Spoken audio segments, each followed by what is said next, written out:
The jungle of Cathara 7 breathed with a rhythm that most species found unsettling.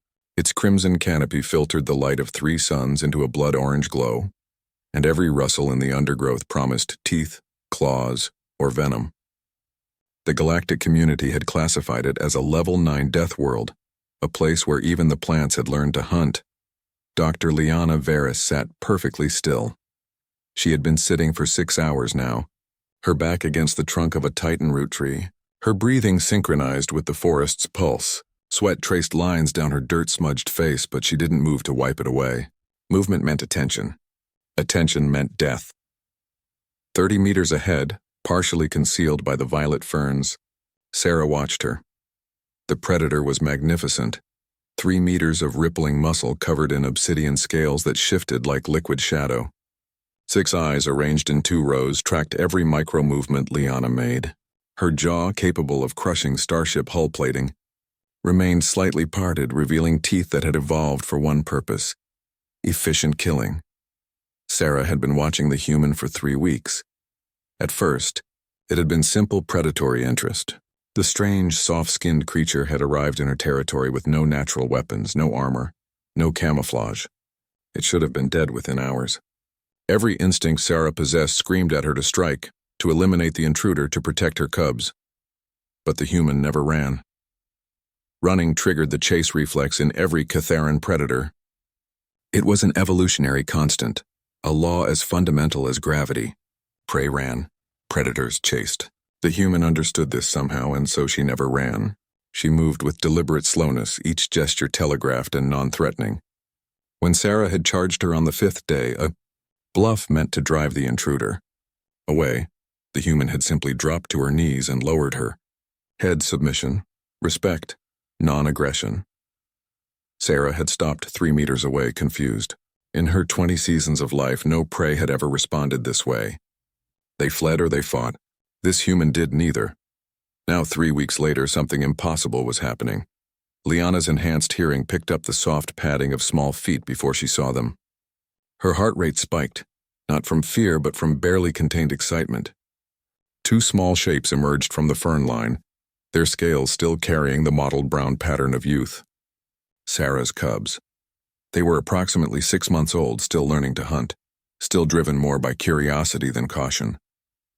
The larger one, whom Liana had mentally named Striker, approached first. His small head tilted as he studied the human, 6 juvenile eyes blinking in asynchronous patterns that Liana had learned indicated curiosity rather than aggression. Behind Striker, his sister, smaller, more cautious, followed. Liana called her Shadow in her mind. "Easy," Liana whispered, her voice barely audible. She had learned that soft vocalization seemed to calm them, though she suspected it was the tone rather than the words that mattered. Striker moved closer, his nostrils flaring as he scented her. Liana remained motionless, even as every human instinct screamed at her to retreat. These cubs already had teeth the length of her fingers and claws that could disembowel her with a single swipe. The cub's cold nose touched her outstretched hand. Liana's breath caught. First contact, after 3 weeks of patient waiting, of demonstrating through absolute stillness that she posed no threat, the barrier had finally broken. Striker sniffed her hand thoroughly, his tongue, rough as industrial sandpaper, flicking out to taste her skin. Shadow approached more tentatively, staying partially behind her brother. But curiosity won over caution, and soon both cubs were investigating the strange, soft creature that smelled of neither prey nor predator, but something entirely unique. In the ferns, Sarah tensed. Every maternal instinct demanded she retrieve her cubs, drag them away from this unknown entity. But something held her back. Perhaps it was the absolute stillness with which the human had waited. Perhaps it was the way the human had never once shown aggression, even when Sarah had tested her with bluff charges and threat displays. Or perhaps it was something deeper, a recognition that transcended species, language, and evolution itself. The cubs began to tire from their investigation. Striker yawned, displaying rows of developing teeth, and then did something that made Liana's heart nearly stop. He curled up against her leg, his warm body pressing against her thigh. Shadow, not wanting to be left out, settled against Liana's other side. Within moments, both cubs were asleep. Liana sat frozen, hardly daring to breathe. The weight of the cubs against her legs was substantial. Each probably massed 40 kilograms, but she wouldn't have moved for anything in the universe. Tears tracked silently down her face, though she couldn't have explained exactly why she was crying. Perhaps it was the sheer improbability of the moment. Perhaps it was the trust these apex predators had placed in her. Or perhaps it was the confirmation of something she had always believed but never proven. That connection could transcend the boundaries that evolution had drawn.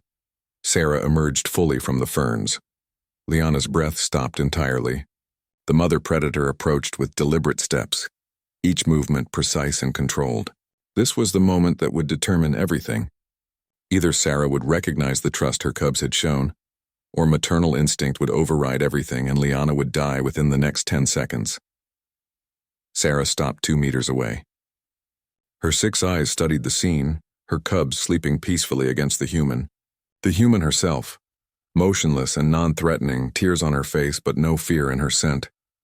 Slowly, deliberately, Sarah lowered herself to the ground. She positioned herself facing Liana, close enough that Liana could feel the heat radiating from her massive body, close enough that one strike would end everything, but no strike came.